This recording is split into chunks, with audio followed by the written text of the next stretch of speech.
Bonjour tout le monde et bienvenue sur Parlons Football. Alors maintenant, c'est le moment de parler de la victoire d'Anderlecht hier contre OHL. Match qui s'est soldé par une victoire 2-0 des Mauves. Donc j'ai donné mes impressions sur la rencontre, évidemment. Comme la dernière vidéo, je vais commencer par vous dire la composition d'équipe. Proto goal en défense, de droite vers la gauche, Van den Borre, De Skype, Dendoncker, Obradovic. Dans l'autre-jeu, Gillet, Defour, Tielemans, Pratt, et en attaque, Silla, Suarez. Alors, tout d'abord, on peut retenir les positifs évidemment. Donc, les gros points positifs, Tielemans, qui a encore fait une prestation solide et qui fait un bon début de championnat. Defour, qui n'a pas été mauvais. Et puis évidemment les deux joueurs qui ont fait basculer la rencontre, c'est-à-dire le double changement quand on a fait monter Najar à la place de Van den Borre et Ezekiel à la place de Suarez. Donc ça a totalement bouleversé le cours du match, car 3-4 minutes après que les deux soient montés, on a marqué le premier but. Donc voilà, ça c'était les points positifs du match. Alors les autres choses dont on peut parler, c'est Suarez, qui pour moi encore une fois n'a pas fait un match extraordinaire. Je sais qu'il faudra du temps avant qu'il retrouve son niveau d'avant, parce qu'il revient d'une longue blessure. Et je suis prêt à attendre, mais après, je crois pas que, tant qu'il n'aura pas retrouvé son niveau, il sera pas titulaire. Et je pense qu'il ferait beaucoup plus de mal aux défenses adverses si on le fait monter à la fin du match, comme on le faisait au début de la saison passée.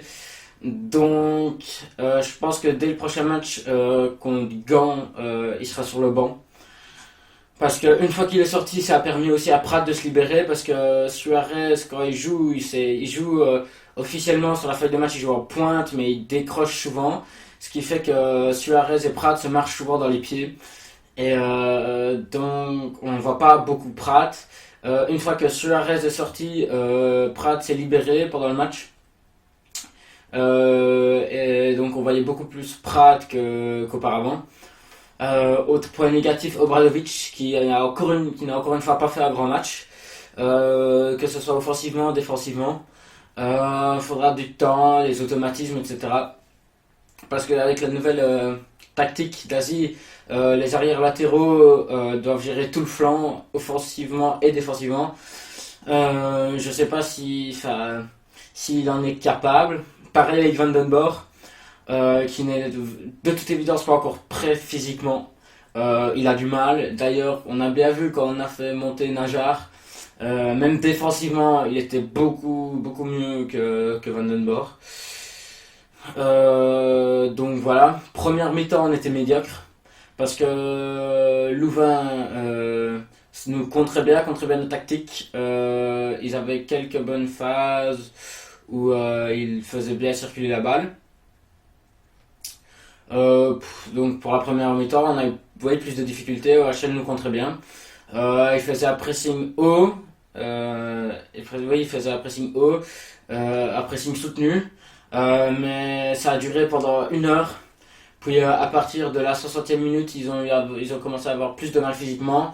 On a fait monter Ezekiel et Najar. Et à ce moment-là, c'était fini, parce que on a amené leur vitesse. Et ils avaient du mal à suivre les courses de Najar, d'Ezekiel, etc. Puis après, il y avait moins de pressing. Donc on va faire circuler la balle plus facilement. Puis après, vers la 74e minute de jeu, Silla a marqué son deuxième but en 2 matchs. Donc pour lui, pour le moment, tout se passe bien. Il fait un bon début de championnat. Après, est-ce qu'il va rester titulaire? Je suis pas convaincu, parce qu'une fois que Okaka sera fit à 100%, je pense qu'il sera titulaire avec Ezekiel. Et donc en parlant de Okaka, il a joué ses premières minutes. Il m'a paru assez solide. Il n'a pas perdu de balle. Ça a l'air d'être un joueur assez solide physiquement, qui sait garder une balle dos au but. Bon, après, on a vu seulement 5-10 minutes de lui, donc il faudra voir le prochain match à domicile contre Gand. Donc, Je pense que ce qui a fait tourner le match, c'est les trois changements. Euh, Parce que avant les changements, jusqu'à la 60e, on avait du mal. Mais l'important, c'est qu'on a les 3 points. 6 sur 6 pour débuter le championnat. Certes, c'était contre Waasland et OHL.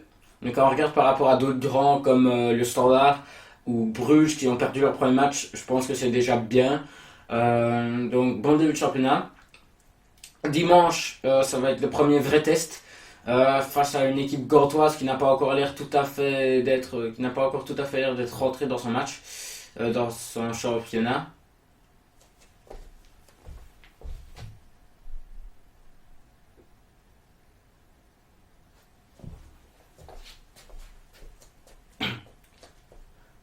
Car pour le moment, il n'a marqué que 2 buts sur toute la saison et ces 2 buts c'était des pénaltys. Ils ont eu de la chance à Westerlo de s'en sortir avec un match nul car une défaite aurait été logique à mon avis parce que Westerlo avait bien joué. Pareil ce week-end-ci face à Genk, un match nul aurait été plus logique car ils ont été dominants en deuxième mi-temps. Donc voilà, dimanche prochain, comme je l'ai dit, ça va être le premier vrai test, voir comment ça va se passer, voir la composition d'équipe, voir si soit Ezekiel, soit Tokekia va démarrer, je suis pas sûr. Je pense que Najar va démarrer à la place de Vandenborg, parce que Vandenborg n'a sûrement pas l'air d'être fit pour le moment, et ne joue pas à son meilleur niveau. Donc voilà, c'était tout pour aujourd'hui. J'espère que cette vidéo vous a plu. Si vous avez aimé, n'hésitez pas à vous abonner, à lâcher pouce vert. C'est tout pour moi. Ciao!